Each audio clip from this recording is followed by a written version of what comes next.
Big TV భక్తి సమాచారం WhatsApp ఛానల్లో జాయిన్ అవ్వండి. అన్ని విశేషాలు ఎప్పటికప్పుడు తెలుసుకోండి. అసలు కాశీ అని తలుచుకుంటే చాలు. పరమశివుడు పార్వతీదేవితో అంటాడు, ఓ పార్వతీ, కాశీ పట్టణానికి ఉన్నటువంటి వైభవం ఏమిటో తెలుసా? సుదతి, పాపములకు ఎదుర్చుక్క కాశీ. ఓ వెలది, ఉపపాతములకు విషము కాశీ.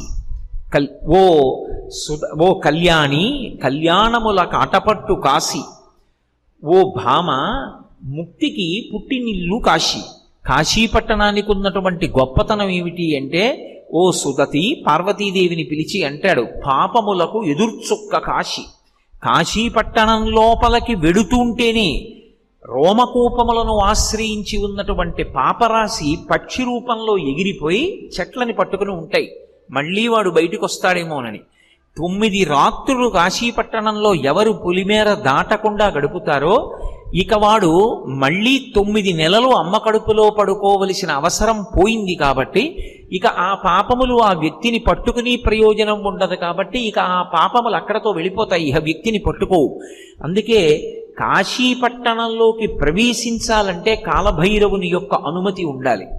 అటువంటి వైభవం కలిగినటువంటి కాశీపట్టణం పాపములకు ఎదుర్చుక్క కాశీ. పాపములను కాల్చేస్తుంది కాశీపట్టణం.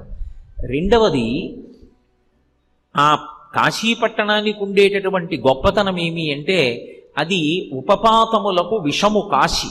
పాతకములు అని పంచమహాపాతకాలు ఉంటాయి. పవిత్రమైన సభలో ఇప్పుడు ఆ పంచమహాపాతకాల గురించి మాట్లాడటం ఎందుకు? ఆ పంచమహాపాతకాలంత స్థాయి కాకపోయినా భయంకరమైన పాపాలు ఉంటాయి, ఉపపాతకాలు అంటారు. ఆ ఉపపాతములకన్నిటికీ కూడా విషపు చుక్క కాశీ. అవన్నీ కూడా నశించిపోతాయి ఆ కాశీ పట్టణం లోపలికి ప్రవేశించినంత మాత్రం చేత. అంత గొప్పది. కాబట్టి ఉపపాతములకు విషము కాశీ. అంతేకాదు, భామ, కళ్యాణముల కాటపట్టు కాశీ. సమస్తమైన సుఖములను పొందడానికి కాశీపట్టణం యొక్క ప్రవేశం అంత గొప్పతనాన్ని ఇస్తుంది. కాశీపట్టణానికి వెళ్ళడం, కాశీలో ఉండడం, కాశీలో విశ్వనాథుణ్ణి, విశాలాక్షిని దర్శనం చేయడం అంత గొప్పవిగా చెప్పబడతాయి. మనం కోరక్కర్లేదు, కోరకుండానే మన జీవితంలో మనకి కావలసినటువంటి సమస్త సుఖములను కూడా కాశీపట్టణం ఇస్తుంది. అందుకే భామ, కళ్యాణముల కాటపట్టు కాశీ. అటువంటి కాశీలో మోక్షమునకు పుట్టినిల్లు కాశీ. అసలు కాశీపట్టణంలో మోక్షం పుట్టింది. ఆ కాశీ వెళ్ళినటువంటి వాడికి మోక్షం లభించకపోవడం అన్నది ఉండదు. కాశీపట్టణంలో శరీరం విడిచిపెట్టినటువంటి వాడికి పరమశివుడు వచ్చి తారక మంత్రాన్ని ఎలా ఉపదేశం చేస్తాడు, ఎలా మోక్షాన్ని ఇస్తాడు అన్న విషయాన్ని నిన్ననే నేను మీతో మనవి చేసి ఉన్నాను.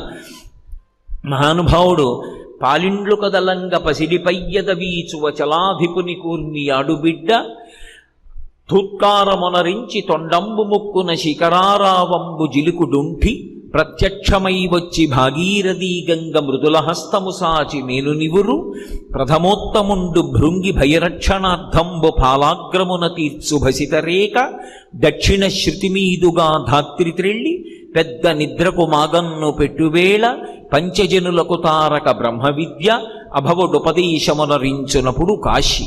కాశీ అవిముక్త పట్టణం. అందుకే అనిశంబు మన చేత అవిముక్తమయ్యుంట ముగ్ధాక్షి ఇది అవిముక్తమయ్యే మనకు ఆనందంబునరించుగా ఉన్న ఆనంద విపినాభిధానమయ్యే సంవసింతు మహాశ్మశాన భూముల నేగాన నేనుంట ఇది మహాశ్మశానమయ్యే నూరంత పృద్దుండ రుద్రుండ నేగాన రుద్రుండ నేనుంట ఇది రుద్ర గేహాఖ్యయ్యే అంటాడు పరమశివుడు.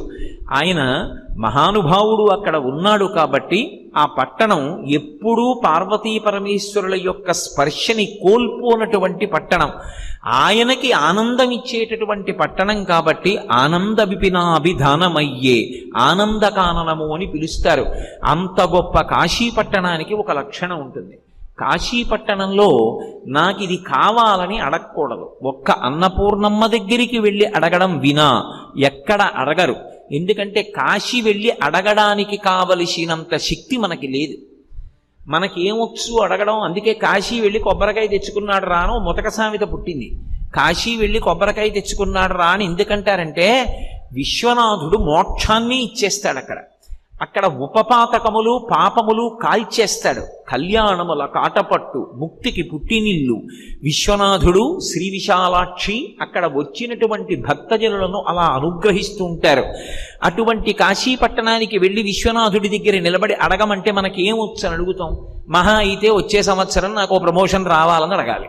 దిక్కుమాలిన ప్రమోషన్ ఎందుకు పనికొస్తుంది? 60 ఏళ్ళు వచ్చిన తర్వాత పేరు పక్క మాజీ ఎందుకు వచ్చింది? అది కాదు. ఆయనని ఏమడగాలో మనకి రాదు. ఆయన మనకి అన్నీ ఇవ్వగలిగినటువంటి వాడు. అంత ఇవ్వగలిగినటువంటి పరాత్పరుడి దగ్గరికి వెళ్ళి మనం నోరు విప్పి అడగడం ఎందుకు? అందుకే కాశీ పట్టణంలో మోక్షం ఇస్తానన్నాడు.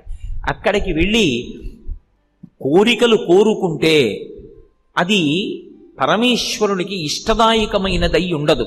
అక్కడ భోగాన్ని కోరకూడదు. కాశీపట్టణంలో భోగం కావాలి అనుకుంటే దక్షారామం వెళ్ళాలి. దక్షారామం పట్టణంలో సమస్త భోగములు లభిస్తాయి.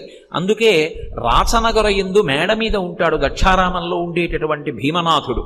ఎంత భోగం అనుభవిస్తాడంటే ఏకాదశి నాడు రాత్రి అంతరాలయం తలుపులు వేసేస్తే నిశ్శబ్దంగా అర్ధరాత్రి దాటిన తర్వాత అమ్మవారు నిద్రలో ఉండగా అర్చకులు తలుపు తీసి చప్పుడు చెయ్యకుండా పరమశివుడి ఉత్సవమూర్తిని కింద వేశ్యవాడకి తీసుకొచ్చారంటారు. మాణిక్యాంబా దేవాలయానికి తీసుకొస్తారు. తీసుకొచ్చి తలుపులు వేసేసి తెల్లవారకుండా మళ్ళీ రాణివాసానికి తీసుకెళ్ళిపోతారు. అంటే అక్కడ పరమశివుడు అనుభవించని భోగం ఉండదు, భక్తులకు ఇవ్వని భోగం ఉండదు. ఎవరైనా ఎప్పుడైనా నాకు ఉద్యోగం కావాలనుకున్నా, ఉద్యోగంలో భద్రత కావాలనుకున్నా, ఐశ్వర్యం కావాలనుకున్నా వెళ్ళవలసినటువంటి క్షేత్రం దక్షారామం. ఎప్పుడైనా సరే నోరు విప్పి అడగవలసినటువంటి అవసరం లేని క్షేత్రం అవిముక్తపురి, కళ్యాణదాయకం, మోక్షపురి కాశీపట్టణం. కాశీపట్టణంలో వ్యాసుడంతటి వాణ్ణి పరీక్షించాడు పరమేశ్వరుడు. ఆయనకి భిక్ష దొరకలేదు కొన్ని రోజుల పాటు. దొరకకపోతే ఎక్కడ లేని కోపం వచ్చేసి గంగానదీ జలాలు మధ్యాహ్నం ఎవరూ తనకు అన్నం పెట్టలేదని చేతిలో నీళ్లు పోసుకుని కాశీ పట్టణాన్ని శపించపోయాడు. కాశీపట్టణంలో ఒక విచిత్రం ఉంది. భారతదేశంలో కాశీపట్టణం తర్వాత మళ్ళీ అటువంటి విచిత్రమైనటువంటి విభూతి ఉన్న పట్టణం ఒక్క మంథనియే అని నేను విన్నాను. ఆఖరికి ఇంట్లో ఎవరైనా శరీరం విడిచిపెట్టేసినటువంటి వాళ్ళు ఇంట్లో శవం ఉన్నా సరే, అమ్మా ఆకలేస్తోందమ్మా అన్నం పెట్టండి అని అడిగితే అన్నానికి లోటు లేనటువంటి ఊళ్ళు, అన్నదానం చేయడానికి ఎప్పుడూ సిద్ధంగా ఉండేటటువంటి కుటుంబాలు ఉన్న ఊళ్ళు భారతదేశం మొత్తం మీద 2. ఒకటి కాశీ, 2 మంథని. మంథనిలో అన్నదానానికి లోటు ఉండదంటారు. ఇక్కడికొచ్చి అమ్మా ఆకలేస్తోంది అంటే అన్నం పెట్టడానికి సిద్ధంగా లేని కుటుంబీ ఉండడు, గృహస్థు. కాశీపట్టణంలో అంతే. అమ్మ ఆకలేస్తోంది అని అడగడమే తర్వాయి అన్నం పెడుతుంది. అసలు కాశీపట్టణానికి ఓ లక్షణం ఉంది. మధ్యాహ్నం 12 గంటలు అయ్యేటప్పటికీ అక్కడ వడ్డన చేసే ఆడవాళ్ళందరిలోకి విశాలాక్షి ప్రవేశిస్తుందిట. అందుకే కాశీ వెడితే మధ్యాహ్న వేళలో వడ్డన చేయడానికి సువాసినులు ముందుకొస్తారు. అయ్యా మేము కూడా కాస్త వడ్డన చేస్తామండి అని. మేము కాశీపట్టణానికి వెళ్ళినటువంటి రోజుల్లో కాశీలో మేము యాత్ర చేసి వచ్చినప్పుడు మాతో పాటు చాలామంది, కొన్ని 100 మంది వెళ్ళాం. కాశీఖండం అంతా అక్కడ కూర్చుని చెప్పుకుంటూ గడిపాం. ఆ గడిపినటువంటి రోజుల్లో సువాసినులు మధ్యాహ్నం అయ్యేటప్పటికీ మేము వడ్డిస్తామండి అని అడిగితే యాత్రకు వచ్చిన సువాసినులందరికీ ఒక్కొక్క రోజు కొంతమందికి చొప్పున అవకాశం ఇచ్చేవాళ్ళం. ఎందుకంటే విశాలాక్షి తత్వము, అన్నపూర్ణాతత్వం ఆవహించి అన్నం పెట్టిస్తుంది అని. విశ్వనాథుడు వ్యాసుణ్ణి పరీక్ష చేశాడు. వ్యాసుడు 18 పురాణములకు కర్త. మళ్ళీ పంచమవేదమైనటువంటి భారతాన్ని అందించాడు. కాశీపట్టణంలో భోగం దొరకకపోతే తట్టుకోగలడా? అన్నం లేకపోతే ఉండగలడా? చూడాలనుకున్నాడు. మధ్యాహ్న వేళలో ఏ అగ్రహారం, ఏ వీధిలోకి వెళ్ళినా ఎవ్వరూ పిలిచి అన్నం పెట్టలేదు. ఒకళ్ళు వండుతున్నామన్నారు, ఒకళ్ళు కాయగూరలు కోస్తున్నామన్నారు, ఒకళ్ళేమో ఇంకా మా యజమాని తినలేదన్నారు, ఒకళ్ళేమో తర్వాతరా అన్నారు. కొన్ని రోజులు గడిచిపోయింది. ఎక్కడ లేని కోపం వచ్చేసింది వ్యాసమహర్షికి. నాకు అన్నం దొరకలేదని చేతిలోకి నీళ్లు తీసుకుని ఆయన కాశీ పట్టణాన్నంతటినీ శపించపోయాడు. శపిస్తూ ధనము లేకుండెదరుగాక 3 తరములందు, 3 తరములు చెడుగాక మోక్షలక్ష్మి, విద్యయును 3 తరములు లేకుండుగాక కాశికా పట్టణము, పంచజనులకు కాశికా పట్టణమునా అన్నాడు. ఈ కాశీ పట్టణంలో వచ్చి ఉన్నటువంటి వాళ్ళకి 3 తరములు మోక్షం లభించకుండుగాక, కాశీ పట్టణానికి వచ్చిన వాళ్ళకి 3 తరాల ధనం లేకుండుగాక, కాశీ పట్టణానికి వచ్చిన వాళ్ళకి 3 తరాలు చదువు రాకుండుగాక అని కాశీని శపించపోయి చేతిలోకి నీళ్లు తీసుకున్నాడు. మీతో నిన్న నేను చెప్పాను, గౌరీ యొక్కతే ఆకాశ గంగ యొక్కతే, కాశీ యొక్కతే దక్షిణ కాశీ యొక్కతే, శంభునకు లోకనాయకునకును రాణి వాసంబులను రాగ రసము పేర్ని. గౌరీదేవి అంటే పరమేశ్వరుడికి ఎంత ప్రీతో గంగానది అన్నా కాశీ అన్నా దక్షిణ కాశీ అన్నా ఆయనకంత ప్రీతి. అటువంటి కాశీ పట్టణాన్ని శపించపోతున్నాడు. శపించపోతుంటే చూసింది అన్నపూర్ణ, శ్రీ విశాలాక్షి. వెళ్ళి ఆ బుద్ధిహీనుడికి అన్నం పెట్టు, కాశీని శపించబోతున్నాడన్నాడు పరమేశ్వరుడు. గబగబా బయటికి వచ్చింది. వచ్చి అబ్బో ఏమి పద్యరచన చేశాడో మహానుభావుడు. ఆవిడ ఇలా చెయ్యెత్తిందిట. ఎత్తి వేద పురాణ శాస్త్ర పదవీన పెద్ద ముత్తైదువ కాశికానగర హాటక పీఠ సమాధిరూఢ సంయమీవరా ఇటు రమ్మని వీచ హస్త సంజాదరలీల రత్న కటకాభరణంబులు గల్లు గల్లనన్ అంటారు. ఆవిడ కాశికాపీఠ హాటకపీఠ సమాధిరూఢ, కాశికానగరానికి పీఠాది దేవత అన్నపూర్ణ విశాలాక్షి. అటువంటి తల్లి ఇలా చెయ్యెత్తి ఓ సంయమీవరా ఇటు రమ్మని శపించబోతున్నాడు. ఓయ్ సంయమీవరా వ్యాస ఇలా రా అన్నం పెడతానంది. రత్న కటకాభరణంబులు గల్లు గల్లనన్, ఆమె చేతికున్నటువంటి రత్నాలతో పొదగబడినటువంటి గాజులు గల్లుమంటుండగా ఇలా అంది. వ్యాసుల వారికి గబగబా వచ్చారు, శపించలేదు. వచ్చాడు, ఏమయ్యా అన్నం దొరకలేదని కాశీ పట్టణాన్ని శపిద్దాం అనుకున్నావా? ఏమైనా అర్థం ఉందా? నీకు అన్నం దొరకకపోవడం ఏమిటి? కాశీ పట్టణంలో అన్నం దొరకకపోవడం అన్నది నువ్వు ఎప్పుడైనా విన్నావా? కాశీ పట్టణంలో అన్నం దొరకకుండా ఉండదు. ఎందుకో తెలుసా? శ్రీ విశాలాక్షి బంగారు తెడ్డునందు అమృతపాయసమునసగు నభ్యాగతులకు కాశికాపట్టణ మధ్యాహ్న వేళలందు వినవే ఎరుగవే ఆతిథ్య వేళలందు. మధ్యాహ్నం 12 గంటలు భోజన సమయం అయ్యేటప్పటికీ కాశీపట్టణం మొత్తం మీద అన్నం దొరకలేదన్నవాడు ఉండడానికి వీల్లేదు. వెతికి వెతికి శ్రీ విశాలాక్షి బంగారు తెడ్డునందు, బంగారు తెడ్డుతో పాయసాన్నం పెడుతుంది ఆ తల్లి. అన్నం దొరకకపోవడం అన్నది కాశీలో ఉండడానికి వీల్లేదు. అటువంటి స్థితి అని నీకు తెలియదా? అటువంటి వాడివి మరి కాశీపట్టణంలో అన్నం దొరకలేదని ఎలా అనుకున్నావు? ఎందుకు దొరకలేదో తెలుసా? నీ మనశ్శుద్ధి నిరుగంగా శ్రీ విశ్వనాథుడింత చేశ కాని కాశికాపట్టణమున భిక్ష ఏమి బ్రాతి.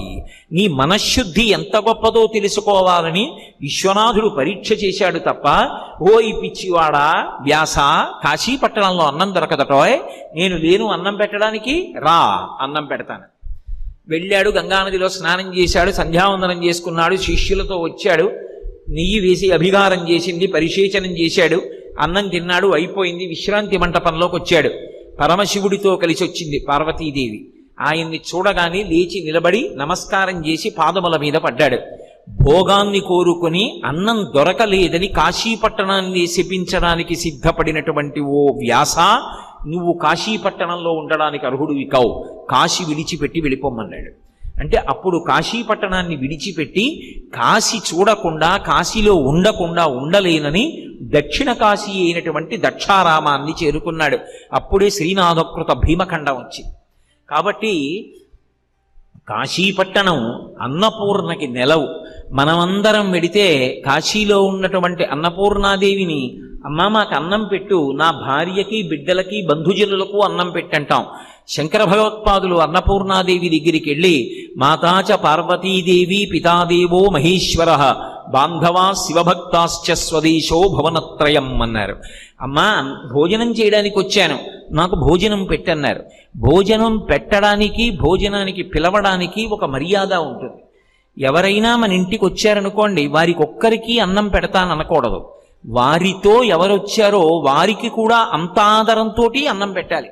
ఇప్పుడు నేను వచ్చాను మంధని, నాతో పాటు మా గోపాలకృష్ణ గారు వచ్చారు, నాతో పాటు కొంత నా సన్నిహితులు కొంతమంది వచ్చారు, అందరికీ అన్నం పెట్టాలి తప్ప అయ్యా మీకు అన్నం పెడతాం ఉపన్యాసం చెప్తారు కాబట్టి మిగిలిన వాళ్ళని ఎక్కడికో పమ్మనండి అనకూడదు. కాశీపట్టణం తరువాత మళ్ళీ అన్నం పెట్టడం అంటే చూసి నేను పొంగిపోయింది మంథనిలోని. కళ్యాణ మంటపంలో ప్రవచనాలు పెట్టి ప్రతిరోజు మధ్యాహ్నం అయ్యేటప్పటికి 100 మంది పైచిలకు వచ్చిన అతిథులందరినీ కూర్చోపెట్టి పేరు పేరున పిలిచి పిలిచి కోరి కోరి మారు వడ్డించి భోజనం పెట్టి పంపిస్తున్నారు. నిజంగా నాకు మళ్ళీ ఇంకో కాశీ పట్టణానికి వచ్చినంత ఆనందంగా ఉంది. కాబట్టి శ్రీ విశాలాక్షి బంగారు తెడ్డునందు అమృత పాయసమునసుకు అభ్యాగతులకు, కాశీపట్టణంలో బంగారు తెడ్డుతో పాయసం పెడుతుంటుంది కాశీ విశాలాక్షి. అమ్మవారి దగ్గరికి వెళ్ళి శంకర భగవత్పాదులు అన్నారు, అమ్మా మాతాచ పార్వతీదేవి పితాదేవో మహేశ్వర, మా అమ్మ పార్వతీదేవి, మా నాన్నగారు పరమశివుడు, బాంధవా శివభక్తాశ్చ, శివభక్తులందరూ మా బంధువులు. అంటే విష్ణు భక్తులు కారని మీరు అర్థం చేసుకోకూడదు. శివస్య హృదయం విష్ణుర్ విష్ణోశ్చ హృదయం శివ. శివకేశవుల మధ్య భేదం ఉండదు. నిన్ననే కదూ తిరువారూరు చిదంబరం గురించి చెప్తూ నేను చెప్పాను, ఇద్దరూ ఒక్కటే. కాబట్టి భగవద్భక్తులైనటువంటి వాళ్ళందరూ మా బంధువులు. బాంధవా శివభక్తాశ్చ స్వదేశో భువనత్రయం, ఈ 3 లోకములు మా ఇల్లు. అమ్మ అన్నం పెట్టన్నారు. ఇప్పుడు శంకరులకు అన్నం పెట్టాలంటే అమ్మవారు ఎవరికి అన్నం పెట్టాలి? అందరికీ అన్నం పెట్టాలి. అది శంకర భగవత్పాదాచార్యుల వారి యొక్క గొప్పతనం. బతికున్నన్నాళ్ళు అన్నం తినడం గొప్ప కాదు, తిన్న అన్నం చేత అన్నవికారమైనటువంటి ఈ శరీరమునందున్నటువంటి అంతఃకరణ చతుష్టయమునందు భగవద్భక్తి పరిపూర్ణముగా నిండినటువంటి భక్తితో కూడుకున్నటువంటి బుద్ధితో చేయవలసినటువంటి సమస్త కర్మములను చేయడం చేత ప్రీతి పొందినటువంటి భగవంతుని యొక్క నిర్హేతుక కృపాకటాక్ష వీక్షణముల చేత కలిగినటువంటి జ్ఞానము వలన మళ్లీ పుట్టవలసినటువంటి అవసరం లేని పునరావృత్తి రహిత శాశ్వత శివ సాయుజ్య స్థితిని పొందగలిగినటువంటి వైభవాన్ని సంతరించుకున్నవాడెవరో వాడు ధన్యుడు. కాబట్టి అన్నం తినడం ఒక్కటే కాదు, జ్ఞాన వైరాగ్యములు కావాలి. అందుకే శంకరాచార్యుల వారు వెళ్ళి అందరూ అన్నం కోసం భిక్షాందేహి అంటే అమ్మవారి దగ్గరికి వెళ్ళి జ్ఞాన వైరాగ్య సిద్ధ్యర్థం భిక్షాందేహి చ పార్వతి అన్నారు. అమ్మా నాకు జ్ఞాన వైరాగ్యములను కటాక్షించమ్మా అన్నారు. అంత గొప్ప పట్టణం కాశీ పట్టణం. అన్నపూర్ణే సదాపూర్ణే శంకర ప్రాణవల్లభే, ఆమె శంకరుని యొక్క ప్రాణవల్లభ. సదాపూర్ణి, ఎంతమందికి పెట్టినా ఆవిడ పట్టుకున్నటువంటి పాత్రలో అన్నం అయిపోవడం ఉండదు. ఆవిడ అన్నం పెట్టడం అంటే కేవలం అన్నం ఒకటి పెడుతుందనుకోకూడదు. ఉభౌ దర్వీ కుంభౌ మణిగణక సంభావిత గుణౌ దధానా పాణిభ్యామృతరస మృష్టాన్న కలితౌ కలాఢ్య కళ్యాణి కలిత సదనా శ్రీ గిరసి శిరసస్యసౌ భ్రామర్యంబా రచయితు మధిష్టార్థ విభవం అంటారు భ్రమరాంబాదేవి గురించి చెప్తూ. ఆమె ఎడమ చేతిలో బంగారు పాత్ర పట్టుకుని అందులో పాయసం పోసుకుని చేతిలో బంగారు తెడ్డు పట్టుకుని ఆ పాయసం తీసి పెడుతుంది. పెట్టినప్పుడు పాయసం ఒక్కటే పెట్టదు, పాయసంతో కడుపు నింపుతూ ఆ వ్యక్తిలో ఉండిపోయినటువంటి సమస్తమైన ధార్మికమైన కోర్కెలను ఈడేరుస్తుంది. For more videos like this, subscribe Big TV channel.